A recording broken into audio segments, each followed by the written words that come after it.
All right, all right. Welcome, welcome, welcome. Thank you, everybody. We are here live for the AP Roundtable, coming at you through Unlock the Middle. We got some great APs here ready to talk to you as we focus on empowering our staff and supporting our staff as we head back to school. I'm AJ Bianco, heading into my second year as assistant principal here in New Jersey, and I'm here with some great gentlemen tonight. We are missing you, Traniece. I know you were supposed to join us, but things happen. You'll get us next time. So let me go around the table, introduce these wonderful co-hosts and guests. Mike, kick it over to you. Hey everybody, it's Mike Lavelle over here. I'm an AP over at Oxford Middle School here in Massachusetts. This is my 10th, going on 11th year as an AP here in the Commonwealth. Prior to that, I was a history teacher for about 8 years in Ludlow, here in my hometown, Western Mass. And before that, I was a therapeutic socialization counselor with Tri-County Youth Programs, now the New England Center for Change. Super happy to be here. This AP Roundtable thing is awesome. A lot of good ideas, a lot of good things going on, and topics that we talk about. The thought diversity is real, and the topics we talk about are real deal. So it's great to be back. It's great to see everybody. And over to you, Ryan. Hey, thanks, man. Thanks, Mike. Yeah, so I am Ryan Scott. I am coming from the lovely Western Kentucky. I am an assistant principal at Webster County High School. I have been in this position for 3 years. Prior to that, I was an elementary principal for 2 years. And prior to that, I spent 10 years in the elementary classroom. So I like to say that I bring a little bit of the elementary magic to the high school realm. I absolutely love being at the high school level. And I'll be honest, kids are kids, except, my kids shave. And it is awesome to be here tonight. All we're trying to do is spread some love for our APs and let our APs know out there that, you are super important to the culture and the important things that your school does. So, yeah, this is an organic conversation. Like, we're just here to have fun. We're just, guys and gals sitting around talking about what we love most, and that's education. So, right. That's perfect. Gentlemen, thank you so much. And we have our two awesome guests today, Tim Cavey, Joshua Stamper. Thank you both for joining us. Tim, why don't we start with you? Give us a little bit of rundown, who you are, what you do, and your role as an assistant principal, of course. All right. Thanks, AJ. What an honor to be here. I love the Unlock the Middle shows and, of course, miss the regular host. But, AJ, you are an awesome stand-in, so thank you for the invite.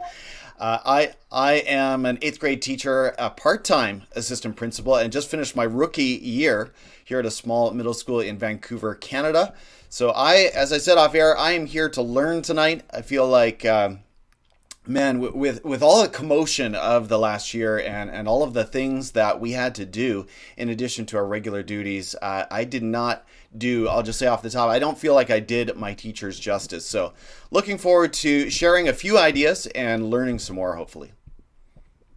That's awesome. Joshua, over to you. Introduce yourself. Tell us what you do.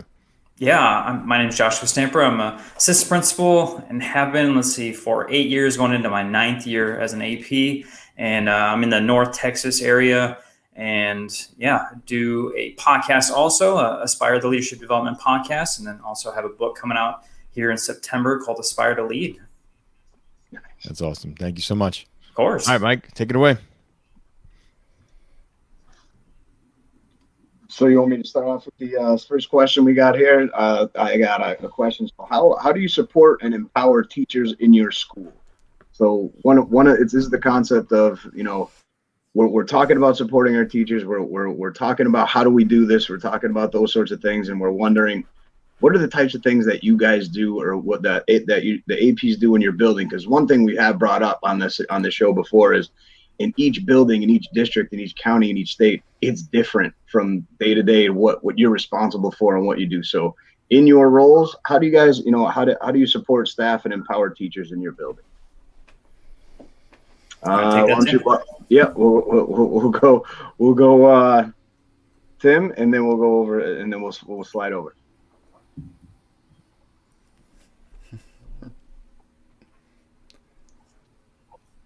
Tim, go ahead, my friend. Well, one thing that comes to mind is that we have a Google Classroom for our staff. I'd be interested to hear of.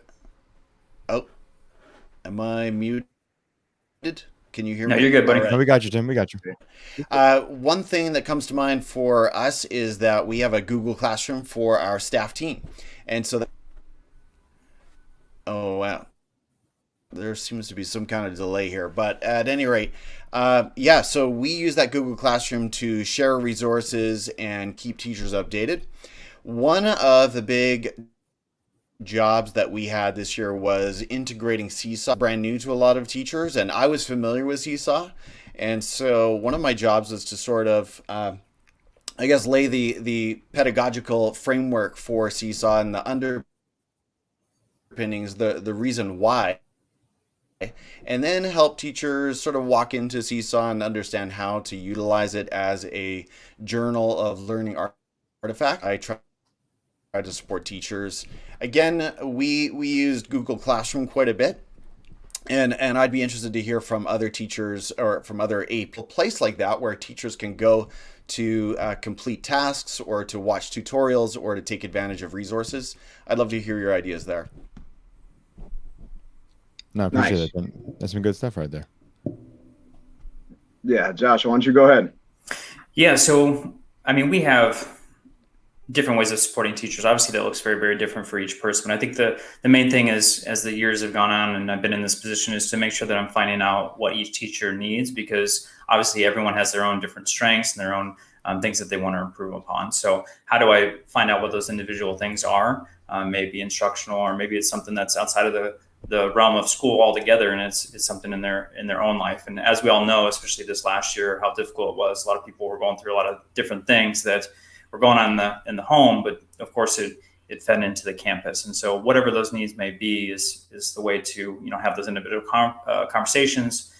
We do surveys constantly throughout the year, and then of course trying to bring teachers into those different discussions and those leadership meetings. So trying to make sure our leadership team is growing and is vast, so that way we have many voices. As George Kuros likes to say often, is the smartest person in the room is the room. So how do we expand that and make sure that we're getting different voices, different ideas, and making sure that we're filling in all those blanks where, I may have a plan, but there's gaps in that, right? Where someone else might see it from a different perspective, and fill in those gaps so that way we have a complete plan. Good. Definitely. Yeah, for sure. That's something you said that definitely picked up on. It's not really what we're doing a lot of times, it's the why we're doing it. And when you have everybody in that room and you're really getting into the why, now everybody can kind of get behind you, right? Mm-hmm. Examples like my esports team that we started to create at my middle school. It's like, I'm not asking everybody to go out and become a Rocket League champion, right? You don't have to go out and do video games, but this is why we want to do it, right? Because our kids are, 10 to 13 years old and they're starving for this video game deal, and we can create a, really cool kind of, opportunity for them. Definitely like that idea that, the way you kind of empower my staff is like, we got to be there to listen to them. My staff wants to feel valued and like they're adding value to not only just their classroom, but to the building as well, right? So for me, the way I, support and empower the teachers is a lot like you guys are saying. My faculty is, it's really, especially in regard to difficult behaviors, they're always looking for you to, it's not about, okay, here's what this kid is about, here's where he's at. They're not looking for your 2 cents. They're looking to be listened to be heard about that student. Kind of look, you do that first, and then you can work on the safety plan or the behavior plan or whatever needs to happen from there. So it's really the concept of that, listening first, being there, making sure that, okay, so I wasn't in my office at the time that happened. Kid ends up down there, but what happened in your perspective? And I really got to be careful sometimes when you say, so what happened? Because it can be accusatorial, and you're not trying to be accusatorial, just trying to find out as much as you can about the situation and what went down. So it's what do you think happened, or what are the kids saying that happened? I know you didn't see it, but you kind of get their input in different ways, and that's really how to support teachers, and of course they each have their individual things that they want to work on, and Tim definitely brought something up about the instructional piece and the tech tutorials. Those sorts of things too are important. But it really kind of it matters on an individual basis, and that goes right back to relationships. And Ryan, I know, and everybody's a big relationship person, but that you really got to know who you're talking to and what they kind of need, and build on it from there. Yeah, I want to piggyback on that. Sometimes supporting is not in the big things; it's in the little things. Like something that I do just because of who I am, and I didn't realize it had such a big impact on some of my teachers. I go around 2 or 3 times a day and just give the teachers bathroom breaks. Just pop my head into a room and say, hey, you got to pee? You got to go to the bathroom or something? And I just do it because I just remember being a teacher and having to hold it all day. So, I asked my teachers, and I didn't realize it'd be such a big thing, but a lot of them have spoken up. Another thing I do, if I'm leaving the building to go to, a central office meeting or something, I'll just grab a teacher. I'll say, hey, you want something from the grocery store? You want something from the gas station? I'll bring them back a Coke or, whatever. It's just those little things. Sometimes that I think we try to go too big, and sometimes let's go small. You know what I mean? Definitely. Yeah. Mike, you threw a powerful word out there, and that's value, right? Our teachers, everybody needs to feel value. We want to feel valued. Teachers want to feel valued. Aides want to feel valued. Lunch people want to feel. We need value. We have to allow them to feel like they belong in our school. They're not just another piece, on the corner. They're the big piece of the puzzle. We are the little pieces. They are the corner pieces that put everything together, hold everything together like glue. Our guy, Josh Tovar over here, if he was on this podcast right now, you know exactly what he would say. Oh, yeah. What would Josh say? Come on. What's his line? I know he would be writing some postcards. Oh, he'd definitely do that. But he'd be saying, they don't care how much you know unless they know how much you care. That's what Josh was always going to say, right? So we got to bring value that way. And I think this year, through the situation we went through in this pandemic, we have to support our staff. And I don't know about you guys, and I was going to ask this real quick. Have any teachers come to you and say, I really can use this? Have you come across anything where teachers are asking you for more, or maybe they just need some extra time with their family, or maybe they just need an extra break like Ryan was just talking about? Have you come across a lot of that conversation? Like, I just need time. I can't handle this right now. Yeah, I would say time is the big thing right there, especially this last year. I don't know how many of your teachers stated it, but they were burnt out. They were doing online, they were doing in person here in Texas. We had both going on. Some were teaching at the same time, people in the classroom and online. So I think just the mental health aspect of, I just need time to get away from my job because I'm working harder than I've ever worked before. And of course, there's a lot of different variables there that was extremely frustrating, attendance and trying to get a hold of people. Obviously there was some learning that was much more of a struggle, especially those who maybe have accommodations that couldn't be in person, trying to find and navigate those new waters. So I think there was just a lot of folks that just needed additional time that they may not have needed in years past. Mm-hmm.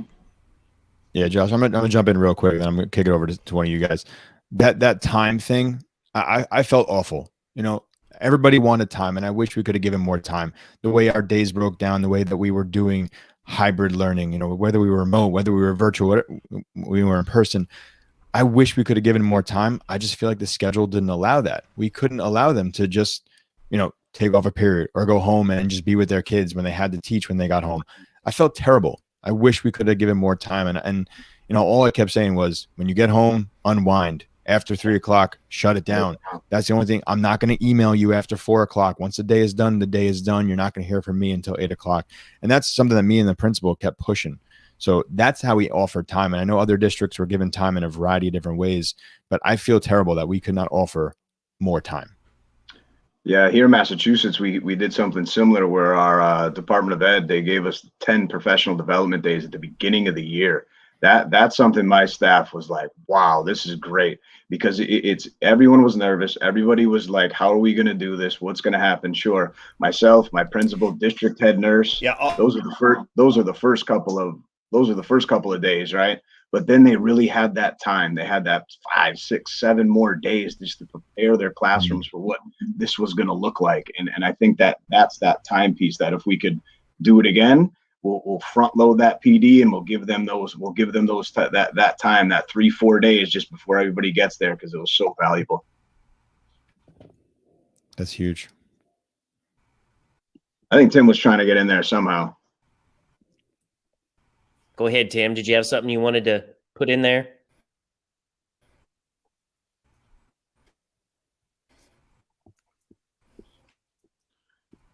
I think we got a little delay on Tim's audio. We'll come so back. Too. We'll come back to Tim. Yeah. The Canadian delay. A couple of things, AJ. Video coming across really bit. It's You keep going in and out, Tim. There you are. Yeah. Now you're back on. Account for her.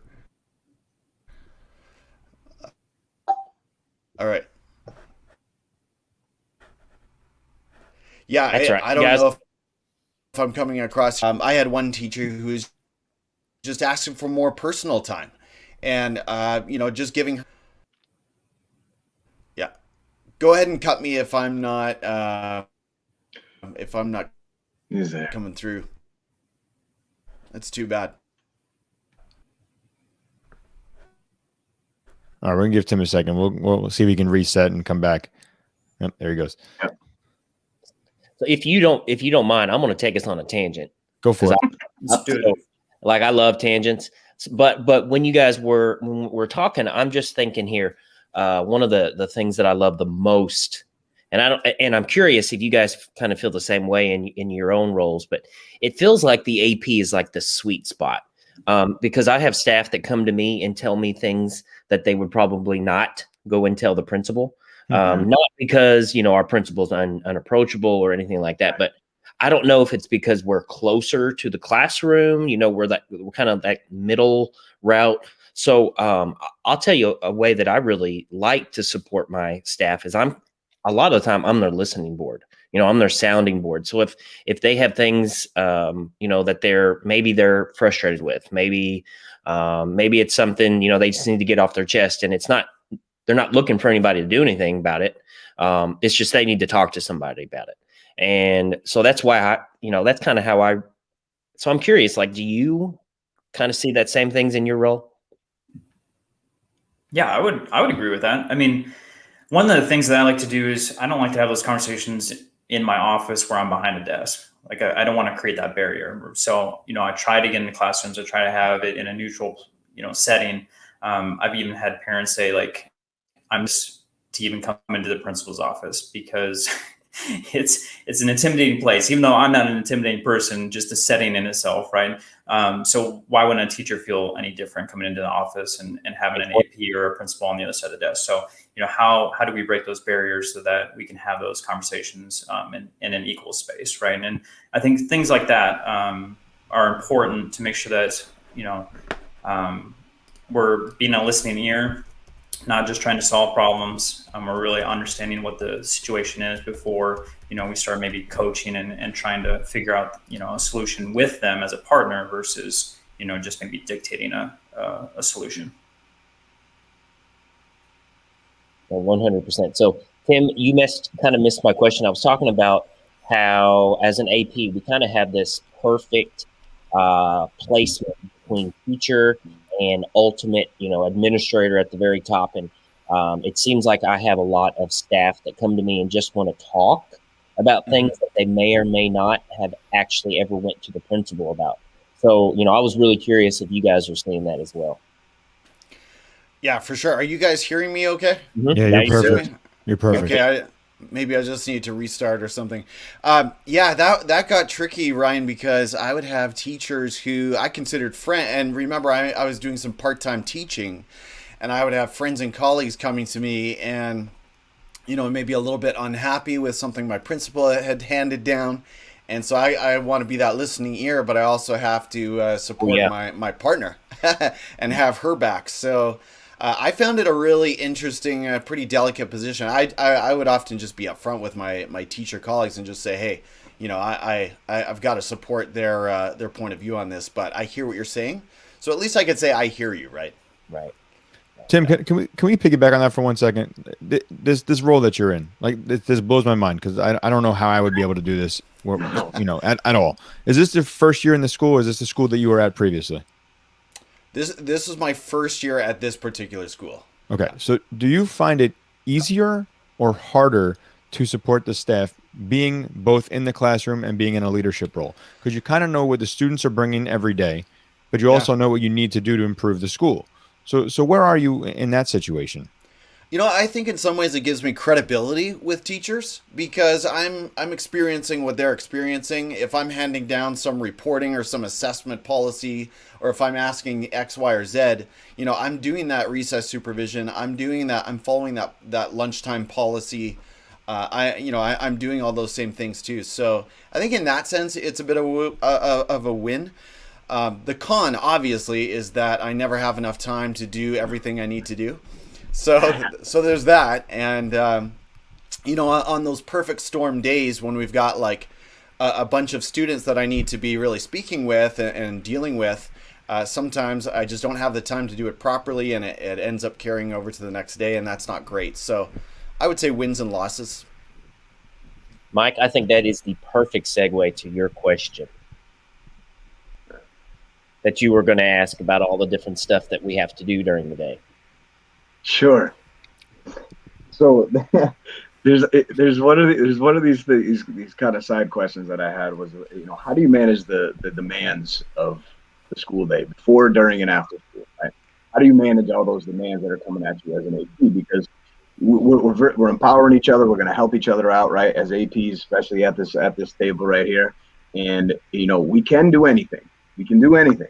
We can't do everything. We can't do it all at once. So I guess my question I would pose to you would be like, how exactly do you handle the demands, all of them that come at you? It could be instructional leadership. It could be discipline.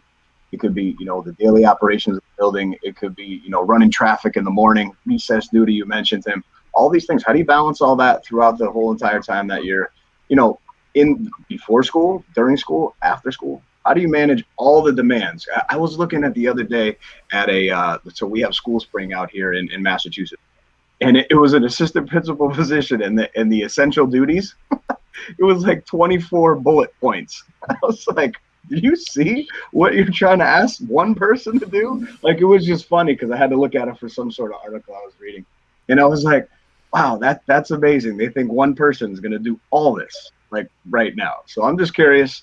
Josh, I want to start off with you. What do you think? Like, I mean, how do you've been in the game a little while, so, kind of saying like me, like, how do you balance all of that stuff coming at you at once? And then you have like your staff members. We got about 55 plus professional staff. Each one of them have an expectation of you, all different, right? So how do you kind of manage that all together? Well, first off, Mike, I think 24 bullets is nice. I feel like it's 1,000. So True, 24 bullets, I'll take it.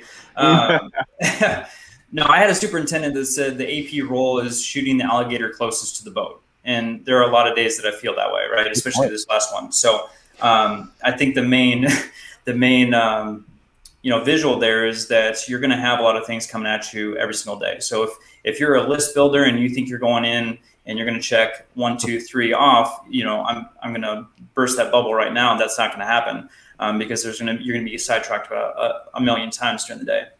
So I just think, for an AP, you just need to be flexible. You need to understand that, whatever is the most important thing, you may have 1, 2, and 3 on that list that you have to get done, and those will get done within time, but you may have to get it there early. You may have to stay late to get those things done because you're going to get interrupted. I have 100 staff members on my campus. I have thousands of students on my campus. I have parents, so the demands are coming from all angles. And so if you're a person that's very linear and not used to chaos, it's going to be a very difficult time. And it's going to take you probably some time to get used to that, to really understand that you need to delegate tasks. You need to lean on other people. You can't save the world every single day as much as we want to. That you're going to need to ask for assistance to be effective in your job. Yeah, if I can speak to that, I mean, you hear a lot in terms of responding to this question. You hear a lot about avoiding the tyranny of the urgent, and our friend Danny Bauer talks about the trap of email. I mean, you reply to one email, you get another email in. I'm not a fan. I'd love to hear how you handle email, because I find if you ignore email for even 24 hours, that starts to become a problem in a big hurry, and people are upset with you, like genuinely upset that they've emailed you with a need about a student or this or that, and you're not responding. So, one of my hacks to answer the question is trying to be the first one in the building. I just find at about 6:30, that's a really sweet time. 6:30 to 8 a.m. is a really quiet email time, and no one's around to knock on my door, and I can just get some serious stuff done. But I'd love to hear some hacks from all of you. So what I would say, number one, people are always first. So, and especially in my role, kind of the role that I have positioned myself is my students always, always, always come first. So if I'm in the middle of a report or an email, even if it's to the superintendent and I've got a student that wants to talk, I stop everything. Something I learned very early on in administration was to not multitask when someone is in the room. So stop whatever you are doing and give them your eyes. And it doesn't matter if your phone is going off and I love you, honey, but if your wife is calling you, sorry, decline that. And whoever is in the room is the most important person in that room. And I would say, I will always take a face-to-face conversation before an email. So if I've got to wait on sending an email out, if it's super urgent, they can come down the hallway and talk to me if it's that important. But at the end of the day, my people always come first. Yeah, Ryan, that's so true. I got to be honest. I've been caught in the email trap so many times, and like you're talking about people coming first, absolutely 100% true. I've been caught that I get an email from a staff member, and I don't like just replying unless it's something like okay. I like to go down, see the teacher, see the person who sent me the email, and respond to them that way. The one thing that happens though, as Mike is just talking about, the things that are going on, I would go to respond to that email, get caught up with something else, and because I marked the email as read, I forget, and then days go by. Like, hey, you never responded to my email. It's like I was on the way down to you. So, for me, I get caught in the email trap because I get on my phone, I get on the watch, I get on the computer, I get it. I'm always trying to make sure that I'm up on the email so that the staff and everybody else who needs me feels like they are heard. So I'm caught. So I'm a terrible example, but I will say, as Ryan, I'd like to go see the people. So I try to ignore the email. I like to make sure that I'm there, and if they need me, they can speak to me face to face, unless it's something. Same. They really need. I do the same. I do the same thing that you guys are talking about. I kill the email chain by going directly to talk to somebody. I can get so much more business done in a 5-minute conversation than I can do with a back and forth email 19 million different times. And you just got nowhere. You got nowhere, and you went back and forth with an email on 4 different occasions. And that doesn't work. So with my staff, I try to pick up that phone, call them up if I know they're not teaching, or try to go down there. Like you said, AJ, you get sidetracked, that sort of thing, especially with parents. If I see a parent email that is a page long, I am calling you. I'm gonna have that email up right in front of me so I can address it, but I'm calling you before I do anything else. That goes a long way in my community. That give them a call, talk with them. I need you to hear my voice. I need you to hear the emotion in it. I'm just as upset as you. I don't want this happening in my building. Or here's what we did. Here's what we had. Here's what's happened since. Is there anything that is going on that maybe they didn't tell me? Because every time you get someone in your office as an AP, they're not telling the whole truth. It's just not. I like to call them half truths sometimes. They're telling, they're leaving, they're telling me one half and they're leaving the truth at home. Like, you know what I mean? It's not, sometimes it's not working out so well. So when they get home, there's a whole nother story that wasn't told to me. And a lot of times I'll follow up that way, but that is the email dagger. I will not go back and forth so many different times with nothing being done. Let's talk. Let's have a conversation. That works. Like I said, with a 10-minute, 5-minute conversation, you can clear that whole email train right out. And now you've had a conversation with somebody. The one caveat I would make there, Mike, is sometimes depending on what it is, it's good to have a written record, right, of a conversation. Of course. Yeah. No, for sure. Yeah. If it's a thorny conversation, I will always follow up with an email, just stating the bullet points from our conversation. Yeah, for sure. Hey guys, I totally want to bring up this message that Tim sent us, because our guests need to hear this, because I've got something that I think is pretty valuable for our EPs out there. So Tim says the reason he doesn't want an Apple Watch is because it's too distracting. Hey, and I totally get it. One of the only reasons I like my smartwatch is it literally is a tracker of how visible I have been in the building that day.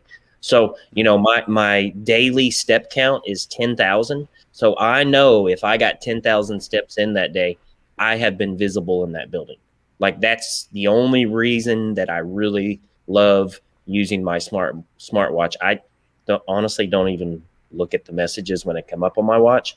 But yeah, for those APs out there, I'll tell you, like if you have I don't know if they make even those little step trackers anymore, or if everybody just has a smartwatch. But it's a good tool. The Fitbit, that's it. Yeah. Yeah, Ryan, I'm glad you said that, because I do see some people with the smartwatches and that chime goes off and they're looking at their watch, during the conversation, and I just don't want to be that guy. Hey, listen, so I was in an interview one time, and I knew I wasn't going to get the job because as I was giving my answer to a question, the person looks at his phone, and I was like, so I was like, I'm done. See ya. Yeah. Even with the calls too, I have a phone log sometimes, and I'll just document that I made that phone call. So and so never called me. Well, yeah, I did on this date and this time, and that's where it's at.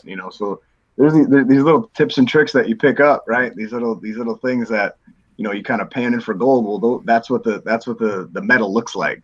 A phone log, document it, right? That sort of thing. Or like you said, follow up with the email. And these things get, they start to work themselves out after a while, but there's so many different ways that those emails come at you that you can get just caught up and nothing really gets done. So I'm glad we threw that one around, because I took a lot of the pieces, the golden nuggets from these conversations right here. Those are coming with me, no doubt. AJ, can I circle back and just make a comment that I was trying to make when my computer was on the fritz? So I was trying on the topic of time. My principal and I started the year with this idea that we were going to have these great check-ins with teachers once a week, because it was the COVID year, and we were going to sit down with them and have this chat about like, hey, how are you doing in all these different areas? And what we found is that in a matter of a few weeks, like those check-ins were actually more of a burden for teachers. Like they were good. Like they felt like, we'll let you know if we need help. Just right. The time is more valuable. So to me, that's a challenge too as an AP, is just like recognizing when teachers actually want to be heard and want to have that conversation. And then sometimes they just want the time. So I don't know if you covered that while I was restarting, but I'd love to hear your experiences. I think, Tim, that's a great thing that you are saying, because sometimes our teachers are so overscheduled that they don't actually have the time. Like I'm sorry, but every planning period, my teachers don't need to be planning. Sometimes just take a break. So what I like to do, and I'm sure some of the guys in here as well, like when I walk the halls and I peek my head in, you can tell within 5 seconds if a teacher needs to have a conversation. If you get that feeling, I'm a big feeling guy. So if I get the feeling that the teacher just wants to talk, I go over there, sit down right in front of them. Do you want to talk? What's going on? And if they say no, okay, I'm done. But at least they know that I wanted to, I guess, support them, if that makes sense. Yeah. And Tim, what we did this year was we had certain lunches that we did for about, I think, a 5-week span where, it was one day a week. Hey, if you want to have lunch, it's on us. You come down. And then we just kind of did kind of what we're doing right now, right? A round table of just certain discussions of what do we want for next year. And that way they had a chance to provide their voice, but it was also, they got to schedule it where it would fit their time, or maybe they weren't interested at all and they just need their own time during their lunch break. So we just offer that up to all of our staff for them to come down and of course reward them for their time with some lunch, but then also allowed us to get that perspective on very important topics and how we wanted to move forward for the next school year. Food is always powerful, right, gentlemen? Food Very is always powerful. a win. Sure. It just communicates care, right? And you can't go wrong. Absolutely. All right, guys. So we're a little bit over 30 minutes. I promised you 30 minutes, but I got one more question that's kind of been something that's been on my mind when we talk about empowering and supporting. Looking at where we are now, we got to this point because of other people. So I wonder, the question I'm going to ask you, how have you been supported? About empowering and supporting. Looking at where we are now, we got there. Sorry about that. How have you been supported and empowered throughout your career to get you to the point that you're at now? Is there somebody who pushed you to do more, or is this something was this your goal? Were you striving for this from day one? Because I know for me, I was pushed to do more, to be, a leader in my own way, that I wanted this in different ways. So people pushed me. They supported me. They empowered me to do more. Did that happen to you guys to get to this point of your career? I'll just let who wants to go first? Tim, you want to? Go for it. Okay. So yeah, I had a very inspirational mentor. She was my AP, Sanjay Pegram. She was absolutely amazing. And the main thing that she did was from day one, once she found out that I wanted to be an administrator, opened up the door and said, you can shadow me anytime you want. You can come down to the office. Whatever task that I'm doing, you can also participate or take ownership of. And so I took advantage of that. I'm obviously, I'm a hard worker. At least I think so. And I wanted to get to the next level. So every single day during my off period or my lunch period, anytime that I had, I went to the front office and knocked on her door. If it was closed, if it was open, I walked in to just experience what that was like. Since she opened the door for me, since she offered that, I was going to take advantage of it because I knew I wanted to learn absolutely everything about the position. I wanted to have a voice. I wanted to have ownership in what was going on in the future. And so because of her mentorship, her guidance, and then of course the opportunity, I felt like when I was able to get into the next role, which is the Dean of Students position here in Texas, before I was an assistant principal, I already knew what the job was. I already experienced it. So when I went into the interview, it wasn't about what I was going to do. It was, this is what I've already done. And I thought that was amazing to have that opportunity given to me. Yeah, I don't look at one particular person, but I can recall several small conversations with colleagues over the years, especially the last 5 or 10 years, where, friends, colleagues would pull me aside and just say, Tim, we see this in you. You need to take the next step. And so I would say that probably the biggest single catalyst was taking my master's in educational leadership. And that launched the podcast, which sort of got my brain in a whole other space, a whole other level in terms of thinking about education and best practices. So I would say in the last 5 years, that's been a real turning point, but no one person, I guess, in my story. But that's awesome. Mike, Ryan, you guys want to jump on that one? I definitely had I'm a hiring principal, Donna Hogan, when I was teaching here in town, in the town that I live in.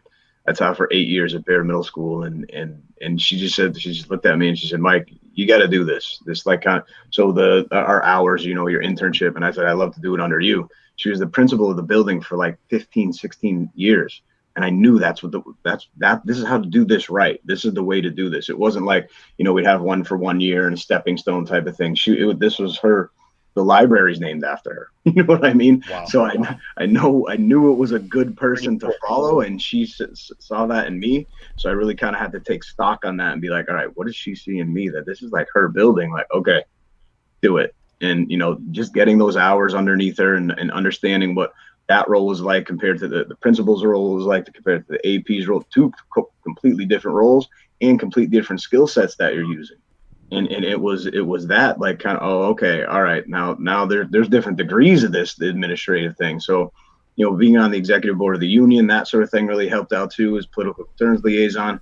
Those things that all the other things you do besides what you're doing in the classroom, with the classroom being the most important thing every day, you know what I mean, is the reason, you kind of influence, folks in your first in your building community first, and then you kind of move on from there and you start to, the building, the district, that kind of momentum kept building. And I knew, then after the hours were done and the license was complete, and it's just like leaving the comfort of the classroom. And that's scary. That there's no safety net, not here in Massachusetts anyway. It's not like you can like go one way and then be like, oh yeah, come back to this my old job. No, it doesn't work that way. You go and you're diving in full force. And, of course that's, my wife is like, are you sure? I'm like, I'm gonna give it everything I got. I better be sure, right? I'm just gonna give it all I have, and it's worked out pretty well. So I wouldn't trade it for the world. I'm glad I made it, and I'm happy for my years teaching too. Like that gives you the street cred in your buildings. And Tim, I don't know how you do both at once, man. That's heavy. That's awesome. But I couldn't do both at once. There's days that I really wish I was teaching history, and days I'm really happy that I made that. Go ahead, Ryan. Yeah, so I had an amazing principal. His name was Rob Carroll. Rob, if you're listening, thank you. He saw something in me when I was a elementary teacher, and he kind of just said he came up with this crazy idea of doing this crazy classroom of what we called the crack kids. So they were the kid. Yeah, I know it sounds bad, but stay with me. So these were the kids that were too high for special ed, but they were too low to be in the general ed class, and we felt like they were falling through the cracks. And they were third grade kids, but he gave me the license to do anything that I wanted to do, anything. And so for 2 years in a row, 3 years in a row, I had two different groups of kids, and I just flipped the script on everything that they had ever been done. And he just gave me license, and he was a big believer in building leaders and letting them go. He was a big believer in empowering teachers and believing in your teachers. And like, I was like, I want to do that, like that was addictive. I wanted to create my own school where like we could come up with these crazy ideas to do what we needed to do to get the ball moving forward. Even if nobody else was doing it, we were going to try it. And so that kind of I think it just lit the fire of looking outside of the box and looking for creative solutions to problems that everybody has and everybody tries to attack the same way. So Rob, thank you very much, man. That's awesome. That's awesome. Well, gentlemen, I think we kind of only scratched the surface for empowering and supporting staff, but I think there's some great ideas that whoever's listening to this can definitely take this and run with it and make it better. I'm just going to say this. As assistant principals, we are looking to connect with other assistant principals out there. So if you are an assistant principal listening to this, or if you are an aspiring assistant principal, reach out, DM me, DM Mike, DM Ryan, DM Josh, DM Tim. Let us know you're interested. Let's get you on the show. Let's hear your point of view. Let's hear your ideas. Let's hear what you're doing. We have to connect. We have to continue to push this to make this bigger, better, and really, this is our PD, right? This is the best PD we're going to get, is connecting with these awesome people. Gentlemen, thank you, Mike, Ryan, Tim, Josh. If you don't follow Tim and Josh, check out their podcast. Tim, plug it real quick. Teachers on Fire. 200,000 listens. Josh, go ahead. Yeah, mine's Aspire, the Leadership Development Podcast, and I am not as hot as Tim's podcast. So you're going to make sure you subscribe to his first, and then you can come to mine. Oh, you guys. Appreciate you guys. Thank you so much. We will be back next week. Take care out there, everybody. See you guys. Good night. Good night, fellas.